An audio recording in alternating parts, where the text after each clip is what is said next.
It's astonishing, in fact, to think that UKIP goes into this general election as the only party offering the British people a policy of meeting the NATO requirement of 2% of GDP being spent on defence.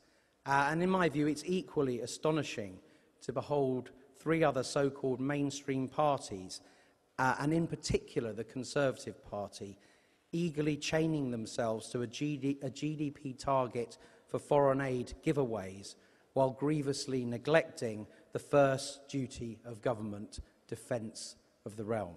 Over the course of the next Parliament, our public spending plans will allow for cumulative extra spending on defence of more than £16 billion compared to the government, and that's an annual average of more than £3 billion of extra spending on our armed forces.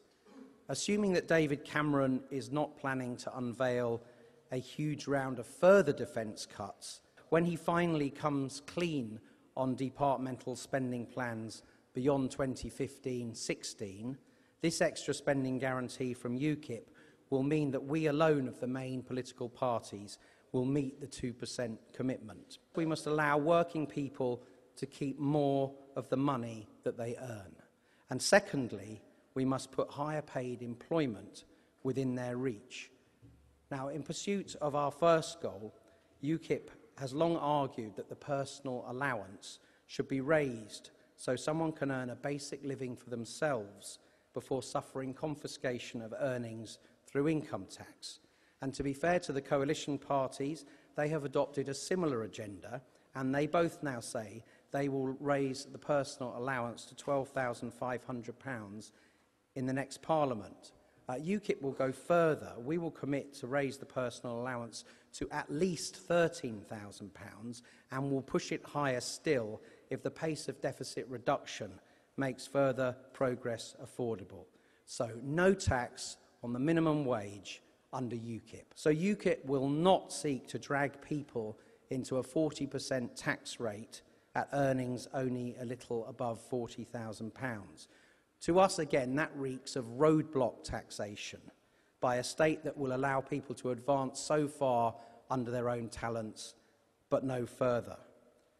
And the scandal is that it was George Osborne, a Tory Chancellor, who lowered the threshold for 40% tax by more than £2,000, dragging more people into the rate than even Gordon Brown and Alistair Darling had done. So we propose a lower intermediate tax rate that starts at the current upper rate and stretches all the way to £55,000 before people start paying income tax at 40%. And I'm proud to be able to commend another radical tax cut to working people too, in order to make the years of toil more worthwhile. And it's another one that doctrinaire socialists in the Labour Party are appalled by. A UKIP government would scrap inheritance tax altogether.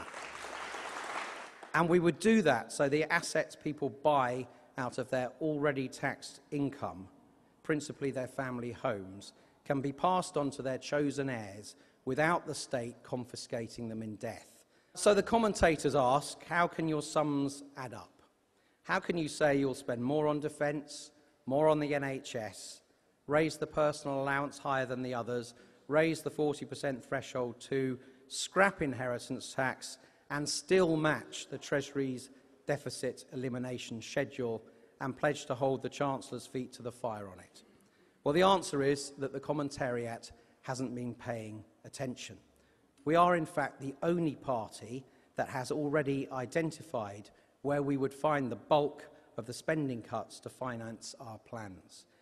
We would swiftly take foreign aid spending down to £2 billion, saving £10 billion a year by the middle of the next Parliament.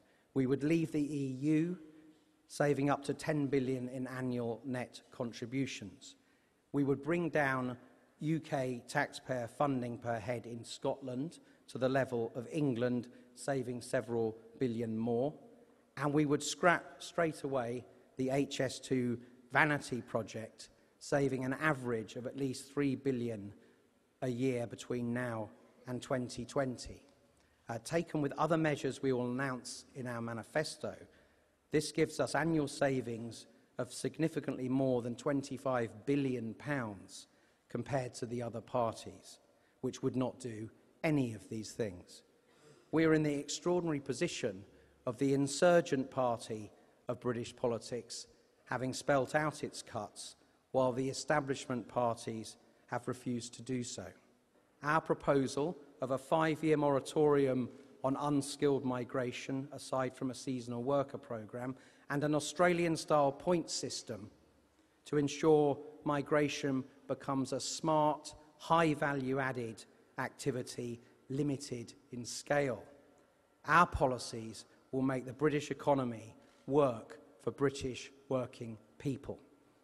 Our economic vision is of an independent people in an independent Britain, people able to achieve their dreams and ambitions, cheered on by an enabling state, not restrained by an all-enveloping one.